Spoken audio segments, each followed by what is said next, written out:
Hello and welcome back. This is part 2 of 3 of our adventure on Odyssey of the Seas. That's right. We may have said in the last video we were going to do a 2-part series. Well, there's so many activities that activities alone just really requires its own video. Yeah, so we decided to take the multitude of activities on Odyssey and split it into a 3rd video. So we hope that you'll enjoy this now 3-part video on Odyssey of the Seas.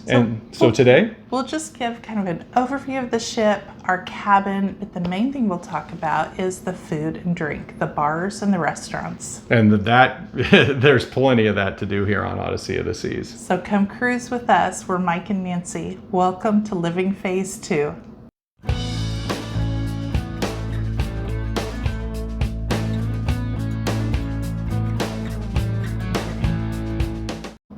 Welcome back. Well, if you haven't seen part 1 of our series on Odyssey of the Seas, in the first part we talked about our planning, why did we pick Odyssey of the Seas, our pre-cruise travel, such as where to stay, hotels, restaurants, and the boarding process and first things to do when you get on the ship. There's some really great tips in there. So make sure you take a look, go back and look at our first video. It actually is applicable to almost any cruise you go on, not just Odyssey of the Seas. So we hope you'll take a look at that.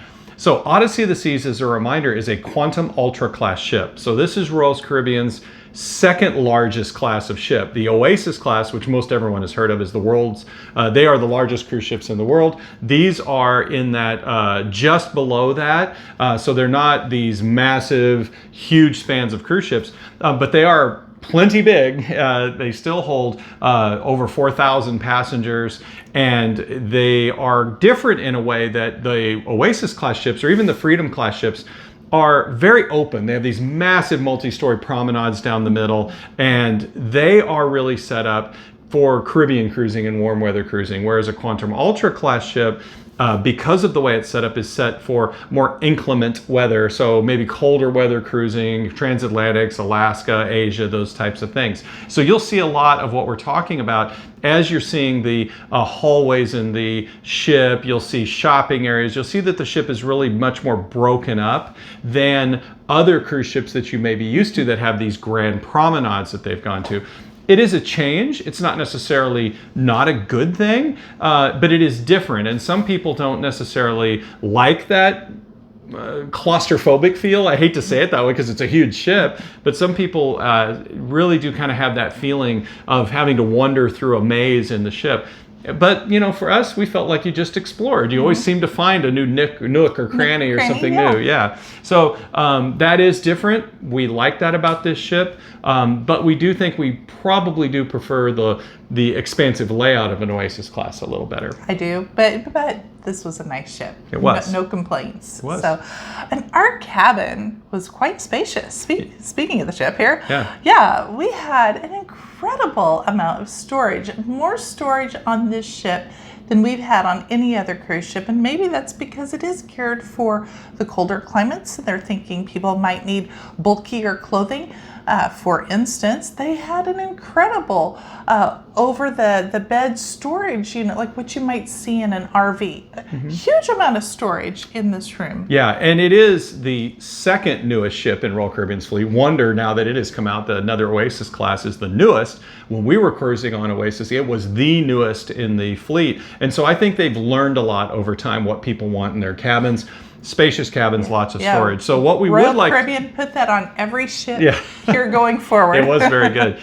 So for us on the ship, food is really important. And okay, it is. We're foodies, let's face it. But this was the first time we had tried the ultimate dining package. We had not done that on any of our other cruises. We always ate in the main dining room or the included restaurants, and we've always been very happy with that, but Royal was running a good special, so we thought let's give the specialty restaurants a try. Right, so we paid about $130 a person for a 6-night cruise, and to give you an idea, if you were to eat at one specialty restaurant, that would cost about $50 per person. So, you know, you eat at a couple specialty restaurants, you've more than covered your amount. And there's a lot of other benefits of the unlimited dining package, such as you get a credit in some of of the other places you would normally pay a little additional for food, such as Playmakers Sports Bar, the English pub, Giovanni'S Wine Bar. You get actually $20 per person for the cruise.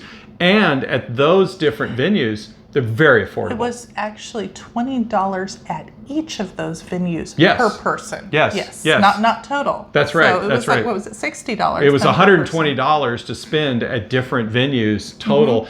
And as an example, some of the best wings, which we'll talk about at Playmakers, that was like $8 or something. So extremely affordable. So that money goes a long way. Right. Okay. Well, tell them about how soon they need to book those specialty restaurants, Mike. We mentioned this a little bit in our first video, but it's worth repeating. It really is. So pro tip here, when you get on board, if you're going to specialty restaurants, you need to make sure that you get to one specialty restaurant and book your times that you want to have dinner. And they can book it at all of them from one specialty restaurant maitre d' or hostess desk. And it's so important because when these ships are full, those specialty restaurants, especially those really critical, or I should say desirable times, book up really fast. So be sure to do that. And an extension of this pro tip, if you're going to use the Maine Time dining in the main dining room, you can do that same thing. Get to the main dining room, hostess desk, and they will book all your My Time dining reservations all at the same time. Now, if you've picked the traditional dining, which is an early or late seating, you don't have to do any of that. You'll have an early or late seating, it's all set. But make those reservations the moment you get on the ship. And if you want to see more about this, be sure to take a look at our first video. We discussed this in a little more detail. Our first and favorite specialty restaurant was Giovanni'S. That's the Italian restaurant. It was just superb. We had excellent service, although we really did in all of the restaurants. All of our servers were great. But he was just so passionate about the menu and about the food. Krasimir, he was from Croatia. Just wonderful. And it also had my favorite dessert on the whole ship. It's called Go Bananas. It's a stromboli with banana and Nutella, and it is baked in their brick-fired oven. And I think I had that 2 or 3 times. Or 4 or 5, maybe. I don't know. But everything was really good there. We did enjoy the food there quite a bit, from the ossobuco to the pasta to the lasagna to the desserts. Everything was really good. And it helps when you have a waiter who really enjoys telling you about the food and having fun with you and doing things. So that helped a lot. Well, the next specialty restaurant we'll tell you about is Chops Grill. Again, you can find a Chops Grill on almost any Royal Caribbean ship. It's their specialty steakhouse. We ate here twice. Both times were good. It's kind of like a high-end steakhouse. And we dressed up a little more. Yeah, you feel this. like you dress up a little bit. It's kind of really nice to go in there. There's lots of seafood and steak options. Service was great.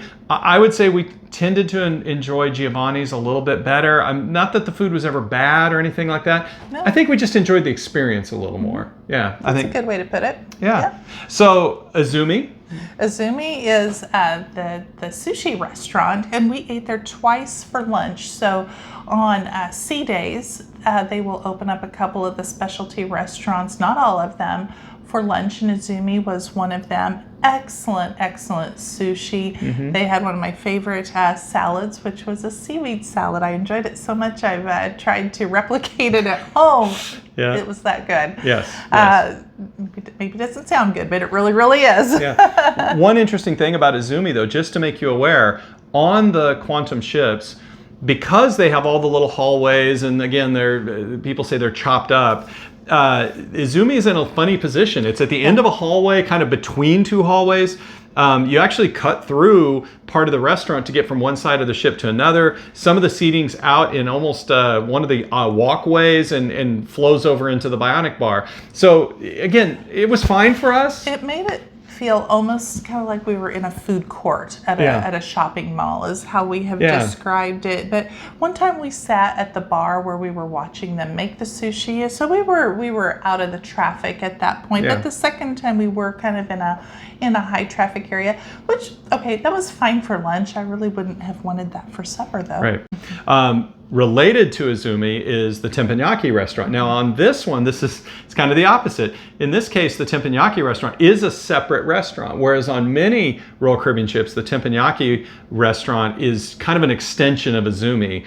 In this particular case, that was a little bit of an extra charge on the unlimited dining plan. We've done Tempanyakis many times before. We enjoy them, but there was so many other things to try and to do. We did not try this. However, we have heard nothing but great things. I mean, they say that really what makes a great teppanyaki is the chef. And they said they were wonderful, they were entertaining, they were very skilled. So if you like teppanyaki, if you have a big group of a family or you've got friends, that might be a good option for you. The next one is Wonderland, and Wonderland is so playful and whimsical, and it's just a lot of fun. You've got to be adventurous, though, to eat there because the food is quite adventuresome. Really, it is. Now, we did go to Wonderland on Symphony of the Seas, and I will say I enjoyed it there a little bit more. It was a bigger venue. It's 2 stories that had big windows that looked out onto the ship, onto the center of the ship there. We were also celebrating your parents' 60th wedding anniversary, so we had our adult children with us.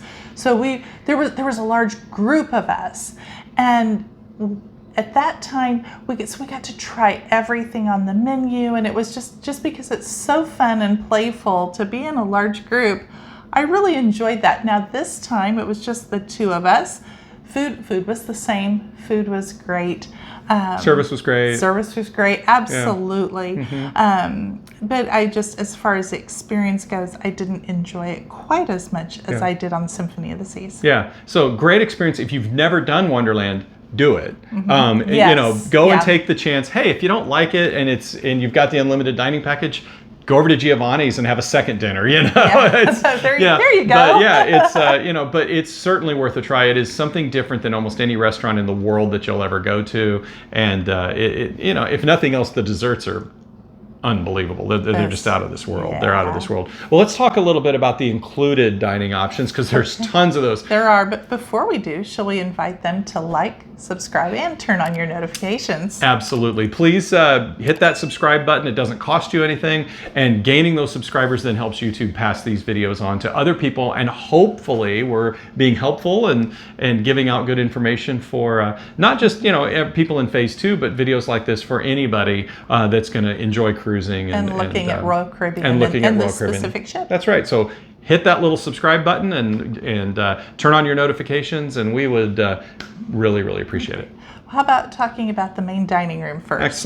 Absolutely. One thing to mention, though, it's funny, I've heard this question and I've seen it on some social media posts. Some people have said, because you talk a lot about the specialty restaurants and how special they are, and I've actually seen people say, well, what can I eat on a cruise ship? It's like, all I hear is about chops and Azumi and Giovanni'S, and it's like, is there anything to eat? And we're going to go over that here. There is plenty to eat. And as we've said, this was the first time we ever actually use specialty. So let's talk about what we ate for the last 33 years going cruising. we always went to the main dining room for dinner, always, and enjoyed it thoroughly. Yes, you'll have a standard selection that they'll have every night. They'll usually a steak, or they have those standard selections. But then on Royal Caribbean, they'll rotate, and every night there'll be a different specialty meal. They'll highlight something, and there's certain appetizers they'll have every night, and they'll bring on other appetizers. There's certain desserts they'll have every night, etc. So honestly, we've always been happy with the main dining room. Always great service. And one of the things we like about the main dining room is getting to know your wait staff. Once they know you after about a day, I mean, if they know you like a particular appetizer or like a particular drink or like that, it'll be there. It'll be sitting at your table and ready to go. And, we really do enjoy that. It's nice to get to know, kind of like Krishna did over in Giovanni'S with us, because we went there 2 or 3 times. They really do get to know you. And that's fun about the main dining room. Now, it is open for breakfast. Yes. Go ahead. You don't get the selection. Now, you can get the same food in the main dining room you can get at the Windjammer, which is their huge buffet. That's where you're going to get the largest selection.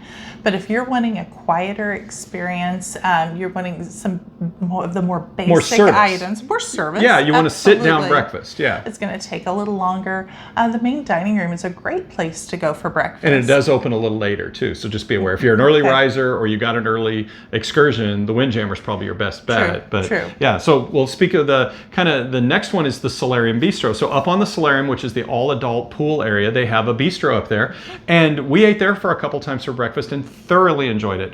It's really quiet. It's a little, the environment is just a little more adult. It is a buffet setup. I was going to say it's a serve yourself, It is. but they've got a beautiful selection of meats and cheeses and some basic, like eggs, hash bacon. browns, Yep. yeah. They've a lot of fruit, your pastries, Right. good coffee. So that's a nice place to go for breakfast. Right. So if you want the full Monty, where you can get any selection of almost anything you want on the ship, then that's the Windjammer buffet. Which is also going to be your noisiest, your most crowded place to go. But you can get in, get out, but you've got the largest selection of food there. And honestly, the Windjammer has always been our favorite place for breakfast. Yeah, it's a little noisy, but we're a little earlier riser than some of the kids or people with families. We're usually in there before Right. the crowd comes in. Right. And they have some amazing stations, like your favorite thing for breakfast on the ship. Avocado toast. They have an entire I love their avocado toast. an entire station of avocado toast. Smoked salmon, Yeah. grapefruit, some spinach and microgreens Yeah. on it. It's delicious. Yeah, I have to admit it was very, very good. And remember, this is a good reminder, when you're in that buffet setting and they've got all the cooks back behind the lines at the buffet, if you need something special, just ask them. They're there to serve you. So like for the avocado toast, one day I was just wanting some of the avocado and I just brought a plate up and said, hey, can I have some of this? And they said, yeah, sure. And they made it exactly how I wanted without the bread. And they'll do just about whatever you want. You just have to ask. Yep. So, there is another included restaurant called Coastal Kitchen. That is for suite guests or Pinnacle members. Those are people that have over 700 cruise points. We didn't eat there because we weren't in a suite this time, so we didn't get to try it. But we've always heard great things about Coastal Kitchen. Another one of the included restaurants is El Loco Fresh. That is the Mexican restaurant. It's very, very, very casual. It's there right beside the pool. I thought it was great. Really fresh food. Yeah. So they make. No, sorry. Go ahead. No. Excuse me. Your typical cuisine. Tacos, burritos, quesadillas that you kind of make your own. Right. And then they have a salsa and toppings bar. Yes. Like almost a salad bar that let's say you go get nachos and they put some meat or whatever on them. Then you can go over to the salad bar and you can make your nachos up any way you want. So and the nice thing is it's right on the pool deck. So a great thing to do, grab you some nachos or a taco and just take it right back to your pool chair and keep reading your book and having a drink. Not just fresh, but really good flavor. Yeah. I thought. Yeah. So a couple others are the Cafe 270. That's in the 270 Theater, which we're going to talk a little bit more about the 270 Theater in the next video.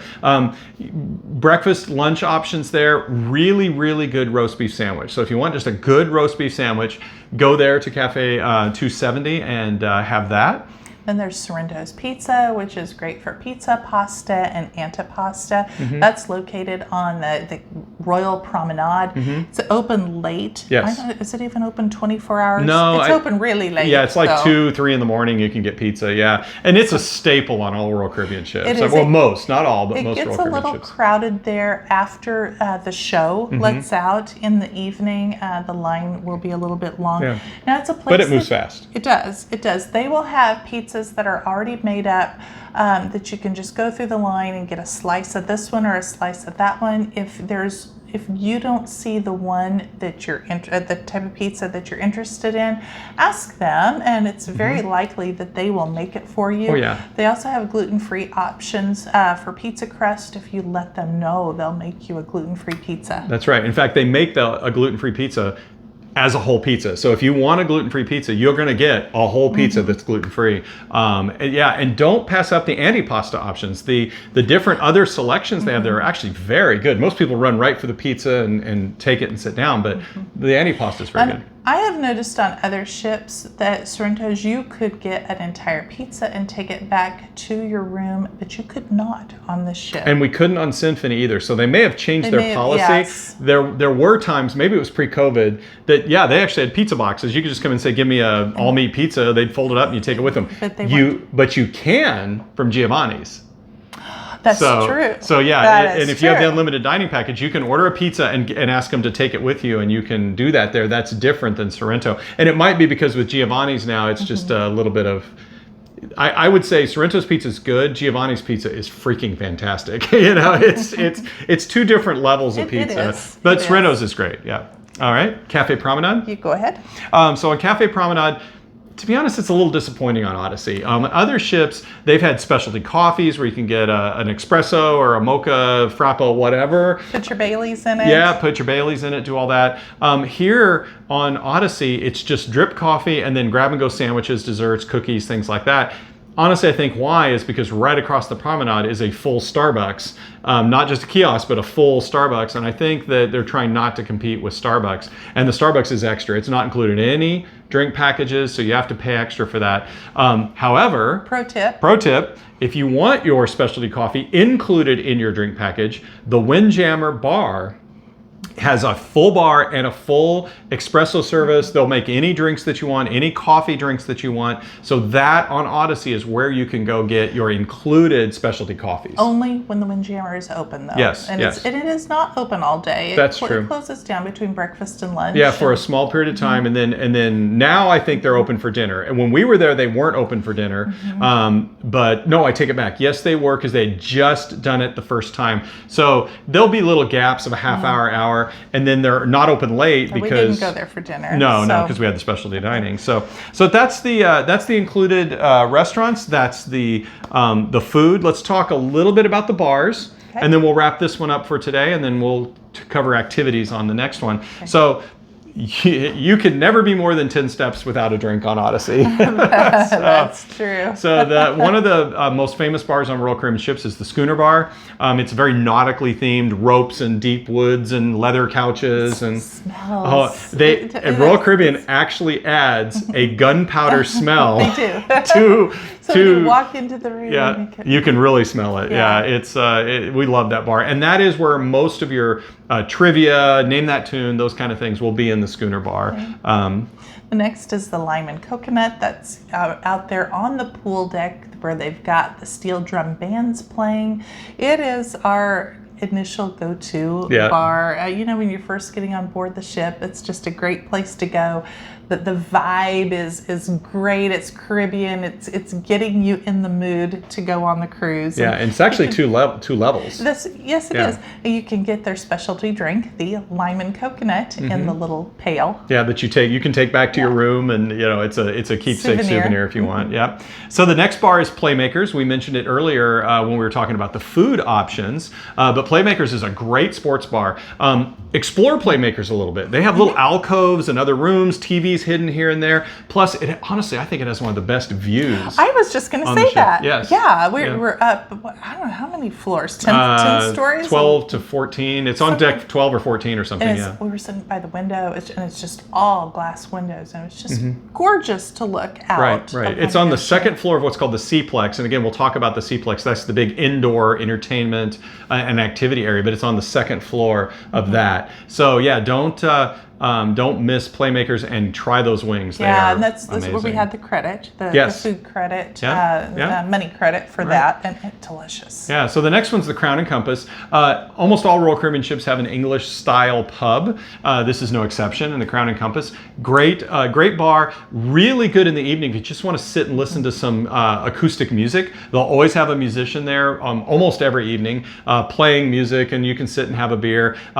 It's funny, the one thing that would disappoint me a little bit about the Crown and Compass, I loved everything, they don't have nitrogen-drawn Guinness beer because they don't have a nitrogen system on board the ship. So you can get Guinness in a can. It's but the standard, you simply have the standard beers on tap there. And so I made that comment before. It's like Royal Caribbean, let's get a nitrogen system on here for Guinness beer if you're going to have an English pub. So then there's Giovanni'S Wine Bar, which is right next door to Giovanni'S, and as the name says, it's a wine bar. That is what you get there is wine. So don't go there expecting to get cocktails or beers. No. It's not going to happen. They have a great appetizer menu that you can order from. Again, this is another place where we did get some money credit because of getting the dining package that went towards this. And an awesome charcuterie board. Yes, it was yes. just beautiful with Huge. the meats and cheeses, and it was gorgeous.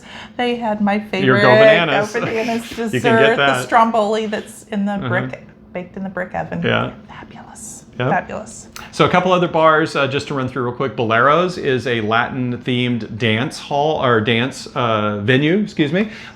So really good there if you like to go in, listen to Latin music and do dancing. The Bionic Bar. Bionic Bar is a lot of fun. The liquors are all hanging from the ceiling, and you go and you put your drink in. You can even make up your own drink. It'll do shaken and stirred and muddled. You can tell it to do what you want and what liquors and drinks that you want, and the robot arm just gets the different. It's the coolest thing. It is. It's a lot of fun. It's a bit of a gimmick, but it is a lot of fun. It is. And then when you put your drink in, they actually have a board, a digital board that's showing like what's the most popular drink of the cruise, what's the most popular drink by age group, what's the most So it's a lot of fun. In fact, our when we were on Symphony, our son and his friend that traveled with us, our adult children, they made up a drink called the Captain Jack Sparrow, and it actually was at the top of the leaderboard for like the whole cruise.